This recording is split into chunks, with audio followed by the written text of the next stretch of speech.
May adlaw diha mga boss. Nata sa Home Depot ron. Magpalit og tabla. 2x6 siguro kung na, or inch and a half by 6 by 8 feet kung na. Kaya itong gamitin as blocking sa floor joist among kusina. Kay katingog among salog sa kusina. Mag-bounce ang flooring. So akong duhagan og blocks wasig makatabang among ligon ng salog. Okay.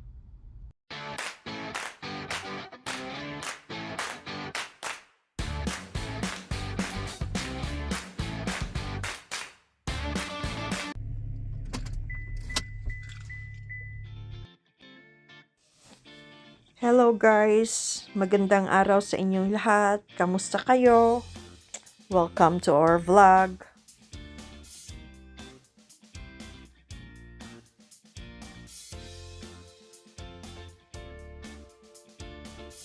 After work, pumunta yung asawa ko sa Home Depot para bumili ng lumber. Kasi guys, may binili silang punching bag na isang buwan na ata naka-standby sa loob ng basement namin.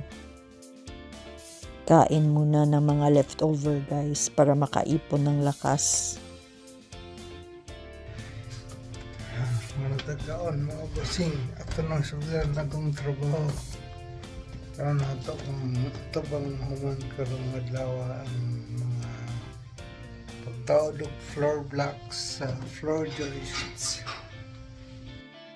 Ito yung space na parang basement pero hindi naman basement, parang ground floor siya. Kasali ang floor area na to sa entrance namin at saka yung garage namin. Pasensya na guys ha, ang gulo-gulo, ginawa naming bodega. Mga bossing atong butangan og block. Gikan dira, dire, dire, dire, dire, dira, dira. Koto siguro dire kay ang sunod nga gap na idak. So atong trabaho ron. Ang gagawin niya guys is support sa flooring ng kitchen namin. Kasi pag sinisipa or mag-exercise sila, ginagamit nila yung punching bag. Parang lumilindol sa taas. Kaya naisipan ng asawa ko na dapat lagyan ng support.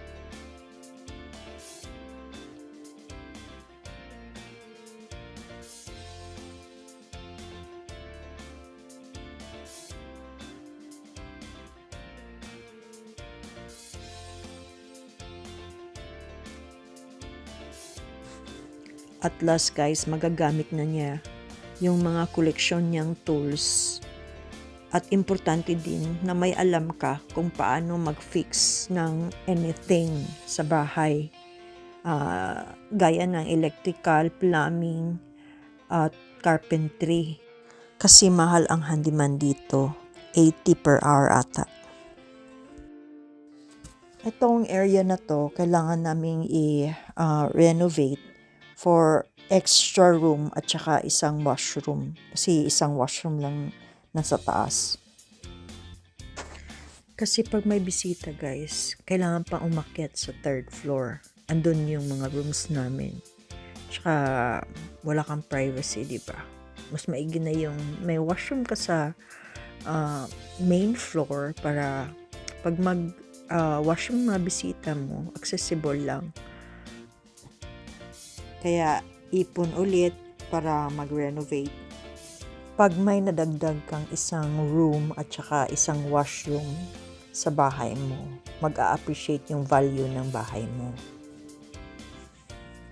Pag may plano ka nang ibenta yung bahay mo, so malaki yung makukuha mo kahit hindi pa tapos yung mortgage. Naisipan ko tuloy gumawa ng isang vlog na kung paano ko na-acquire yung bahay na 5% lang yung down payment. Kaya guys, abangan nyo yan ha. sa next vlog ko.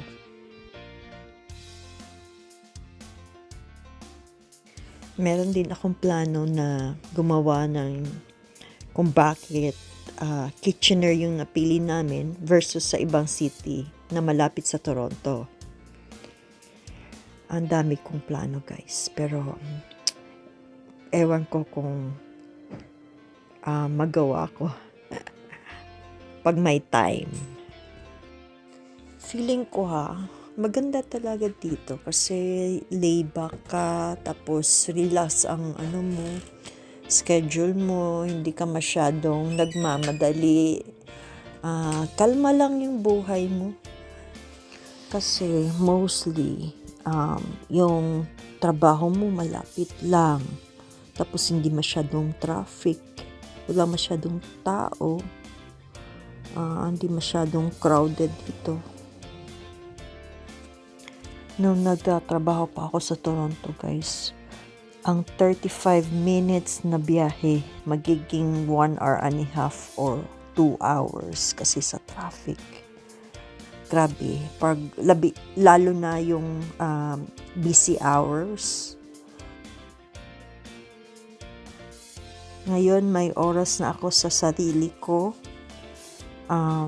sa pamilya ko, sa mga gawaing bahay, at saka yung mga hobby mo, magagawa mo na kasi nga may time ka na. Ay, tapos na pala si Mister. Nagawa na niya yung support ng beams. Madali lang pala.